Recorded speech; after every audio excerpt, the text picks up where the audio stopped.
Hi students, today we are going to talk about measurement of internal resistance of a cell by using potentiometer. The potentiometer அதாவது மின்னழுத்தமானியை use பண்ணி நம்ம செல்லில் இருக்கிற internal ரெசிஸ்டன்ஸை measure பண்ண போகிறோம். சரியா? இந்த பொட்டன்சியோமீட்டர் நான் முன்னாடி பார்த்தோம்ல சேம் ப்ரொசீஜர் தான். சரியா? என்ன மெஷர் பண்ண போகிறோம்? செல்லில் இருக்கிற இன்டர்னல் ரெசிஸ்டன்ஸை மெஷர் பண்ண போகிறோம். சரியா? அதே மாதிரி this is manganin wire, 1 end CE another end DE. So சியிலேருந்து கொண்டு போயிட்டு பேட்டரியோட ப்ளஸுக்கும் பேட்டரி மைனஸ்லேருந்து கியூவோட ஒரு எண்டுக்கும் another end கொண்டு போயிட்டு டிக்கும் கொடுத்துட்டோம். This is primary circuit. ஏன்னா திஸ் இஸ் சீரிஸ் கனெக்ஷன், அதனால் கரண்ட்டு கான்ஸ்டண்ட்டாக இருக்கும். ஓகேவா? அடுத்து என்ன பண்ணிருக்கோம்? சியிலேருந்து கொண்டு வந்து this is எலக்ட்ரோமேட்டிக் force EMF cell, இது ப்ளஸில் கொடுத்துட்டு இந்த செல்லுலேருந்து மைனஸ் கொண்டு போயிட்டு கால்வனோமீட்டரோட ப்ளஸுக்கும் கால்வனோமீட்டர் மைனஸ் அனதர் கொண்டு போய் அனதர் கொண்டு போயிட்டு ஐ ரெசிஸ்டன்ஸ் உயர்மணி தட்டை ஒரு ரெண்டுக்கும் அனதர் கொண்டு போயிட்டு ஜாக்கிக்கும் கொடுத்துட்டோம். சரியா?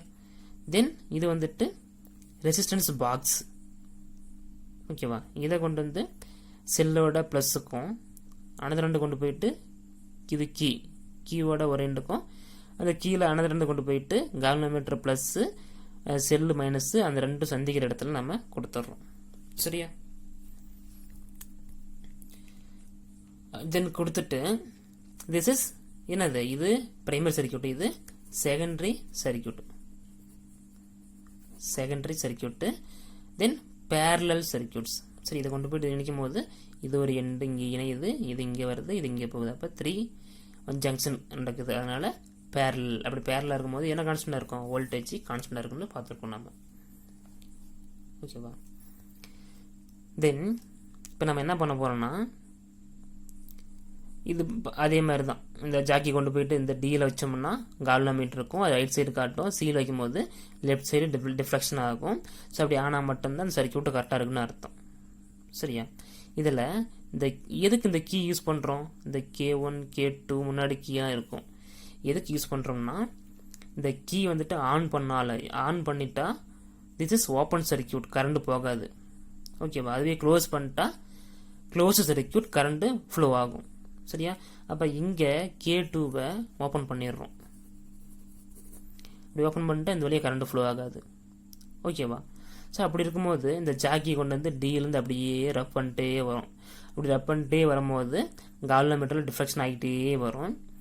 ஒரு குறிப்பிட்ட இடத்துல வரும்போது அது கால்வனோமீட்டர் நல் டிஃப்ளெக்ஷனாக இருக்கும், அதாவது 0 காட்டும், நல் டிஃப்ளெக்ஷன். அப்படி காட்டும் போது இந்த ஒயரில் இருக்கிற, அதாவது மேங்கன் ஒயரில் இருக்கிற பொட்டன்ஷியல் டிஃப்ரென்ஸும் செல்லில் இருக்கிற பொட்டன்ஷியல் டிஃப்ரென்ஸும் ஈக்குவலாக இருக்குன்னு அர்த்தம். சரியா? அப்போ இதோட length L1 CG. This is balancing length. Okay? அப்போ C directly proportional to L1, equation number 1.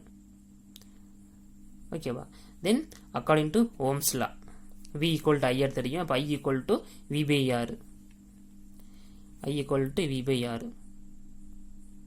அடுத்து நம்ம என்ன பண்ணுறோம்னா இந்த கீயை க்ளோஸ் பண்ணுறோம். அப்படி க்ளோஸ் பண்ணும்போது இதில் கரண்ட் ஃப்ளோ ஆகும். அதாவது இந்த இடையில் பொட்டன்ஷியல் டிஃப்ரென்ஸ் ப்ரொடியூஸ் ஆகும். அந்த ரெசிஸ்டன்ஸ் அக்ராஸாக பொட்டன்ஷியல் டிஃப்ரென்ஸ் ப்ரொடியூஸ் ஆகும். அதே மாதிரி இந்த ஜாக்கி ஃபர்ஸ்ட்லேருந்து அப்படியே ரப் பண்ணிட்டே வரும். இங்கே L2 கிடைக்குதுன்னா இந்த பொட்டன்ஷியல் டிஃப்ரென்ஸும் ஈக்குவல் ஆகும்போது இந்த கால்வனோமீட்டரில் நல் டிஃப்ளெக்ஷன் காட்டும். ஓகேவா? இப்போ பாருங்க, I ஈக்குவல் டு இந்த வீக் வேலை தான் போடுவோம், நம்ம C போடுவோம். ஏன்னா this is C electromotive force by இதில் இருக்கிற இன்டர்னல் ரெசிஸ்டன்ஸ் R. ஏன்னா இந்த ரெசிஸ்டன்ஸ் வேலை போடுவோம். இங்கே எக்ஸ்டர்னல் ரெசிஸ்டன்ஸ் பாக்ஸ் இருக்குது, அப்போ R ப்ளஸ் இன்டர்னல் ரெசிஸ்டன்ஸ் இருக்குது, அப்போ ஸ்மாலர் போட்டோம். அப்போ I equal to C by R plus R equation number 2. Then potential difference அக்ராஸா, இதுக்கு இந்த அக்ராஸா பொட்டன்ஷியல் டிஃபரன்ஸு, இந்த பொட்டன்ஷியல் டிஃபரன்ஸ் ஈக்குவல் ஆகும்போது கால்வனோமீட்டர் நல் டிஃப்ளெக்ஷன் காட்டும். So using V equal to IR, Ohm's law, இதன்படி பார்க்கும்போது வி ஐ என்னது இங்கே கண்டுபிடிச்சிருவோம் செகண்ட் ஈக்குவேஷன். அதை அப்ளை பண்ணோம்னா C by R plus R கிடைக்கும். இங்கே ஒரு ஆர் இருக்குது, அதனால இங்கே ஆர். அப்போ CR by R plus R. Okay, equation number 3. So இது வந்துட்டு எதுக்கு டைரக்ட்லி ப்ரொபோஷனல் ஆகுதுன்னா இதோட L2, அதாவது பேலன்சிங் லென்த் L2க்கு டைரக்ட்லி ப்ரொபோஷனல் ஆகுது. இந்த கீ ஓப்பன் பண்ணும்போது C directly proportional to L1, key close பண்ணும்போது V equal to CR by R plus R directly proportional to L2க்கு. சரி, அதான் இங்கே போட்டிருக்கேன். CR by R plus R directly proportional to L2. Equation number 4.